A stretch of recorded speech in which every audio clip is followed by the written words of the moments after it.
Hola, ¿cómo están? Espero que le estén pasando bien. Todos los derechos fundamentales reconocidos en la Constitución podrían convertirse en simples buenos deseos si no existiera un mecanismo o instrumento eficaz para hacerlos efectivos en caso de desconocimiento. Esos instrumentos son las garantías. El amparo es probablemente la garantía de las garantías. Tiende a proteger cualquier derecho, a excepción de la libertad física, que es protegida por el habeas corpus. Respecto del habeas data, en este video no vamos a ver sus particularidades, porque se trata en realidad de una forma especial de amparo. El amparo no es una simple figura procesal como cualquier otra, no es un proceso sumario o sumarísimo, no después de la reforma del 94, porque después de la incorporación del artículo 43 y del artículo 75, inciso 22, el amparo es un proceso constitucional, y como tal no puede ser tratado como un proceso más por la jerarquía normativa del artículo 31.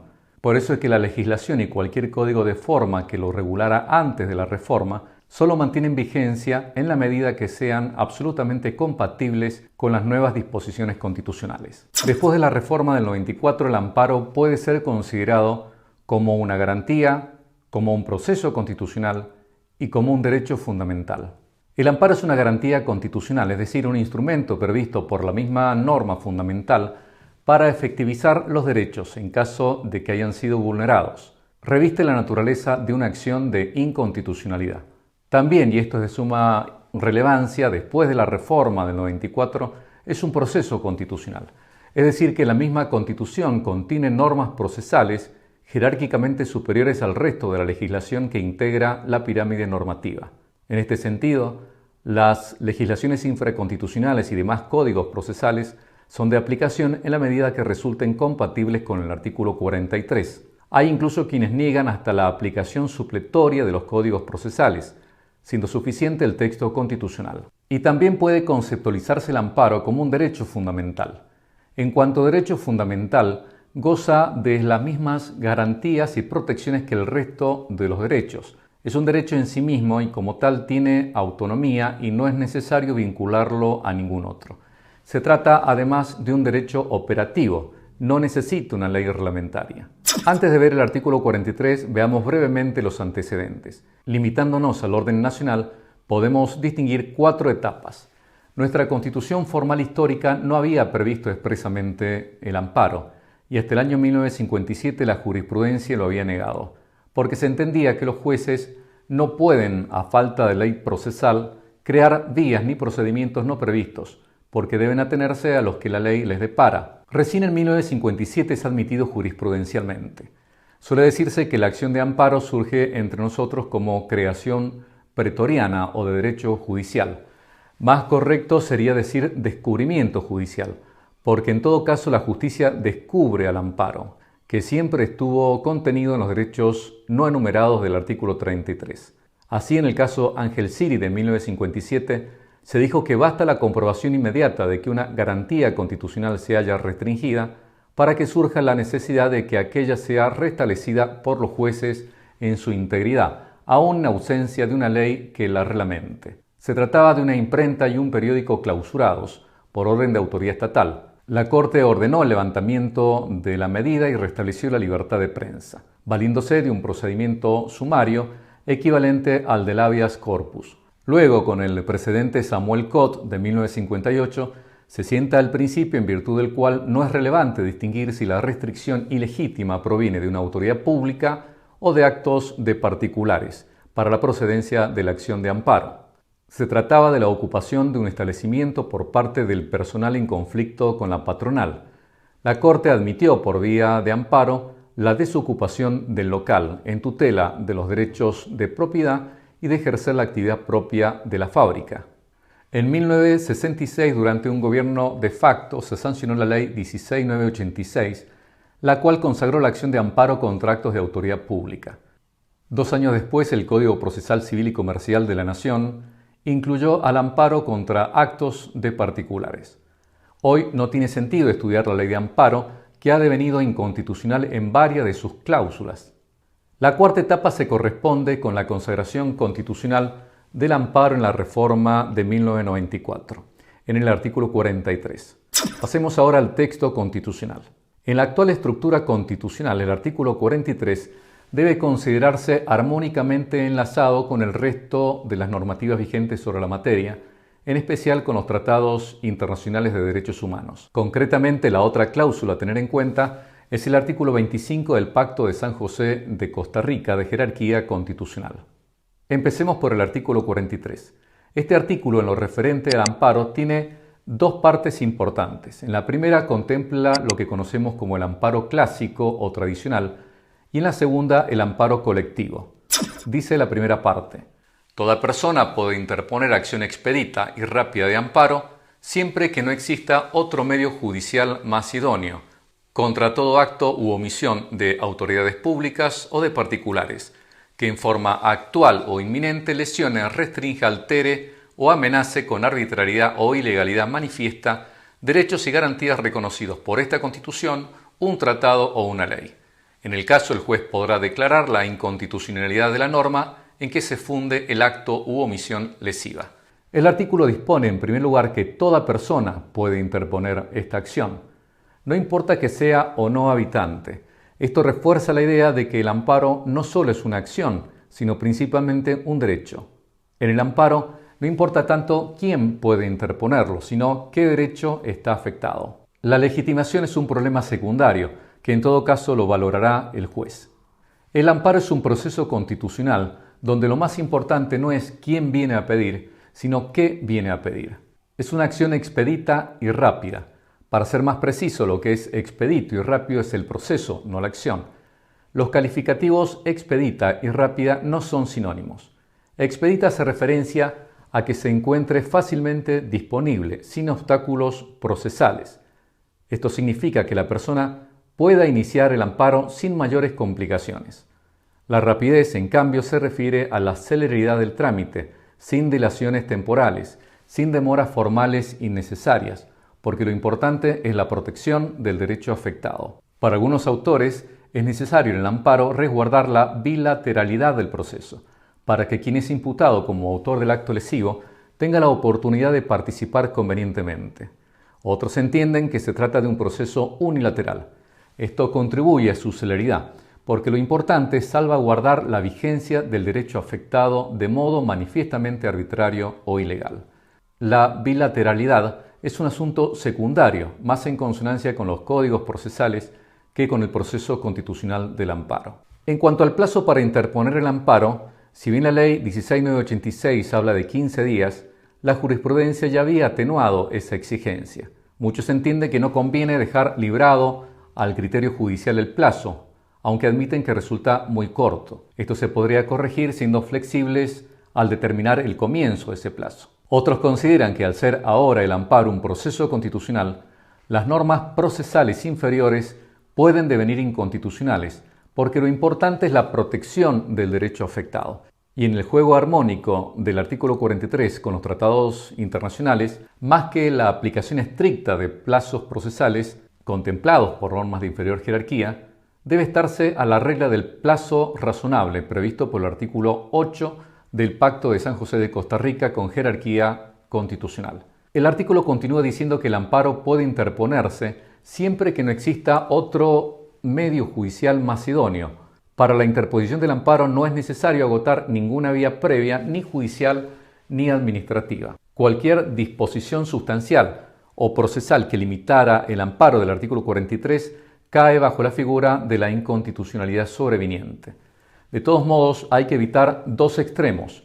Uno, que el amparo sea una vía sustitutiva de todas las demás, y otro, que se impida el acceso al amparo porque haya otras vías procesales disponibles. La solución la da la misma Constitución. Lo importante es que el amparo sea la vía más idónea para tutelar el derecho, que se ve afectado en forma actual o inminente con arbitrariedad o ilegalidad manifiesta. Lo que importa es la eficacia de la vía, es decir, pueden haber otras vías judiciales, pero para ese caso concreto se recurre al amparo por ser la más idónea. Quienes ven el amparo no tanto como una acción procesal, sino valorando su carácter de derecho fundamental y proceso constitucional, entienden que no podría ser rechazado in limine. El amparo procede contra todo acto u omisión de autoridades públicas o de particulares. Si la ley no distingue, nosotros tampoco debemos distinguir. La norma es muy clara y si no perdemos de vista que la finalidad del amparo es proteger derechos fundamentales violados de manera manifiestamente arbitraria e ilegal, no se advierte la razón por la que no se podría estar protegido contra actos de ciertas autoridades públicas. Concretamente, la duda viene planteada por algunos autores y el derecho judicial que niegan la protección del amparo contra actos del Poder Judicial. Esto se apoyaba además en la Ley 16986, pero como dijimos, esta ley es jerárquicamente inferior a la Constitución y a los tratados, y no cabe duda de que no resulta de aplicación en la actual estructura jurídica constitucional. La jurisprudencia ya había superado la Ley 16986 en sus fallos, apartándose de varias de sus disposiciones que limitaban el amparo.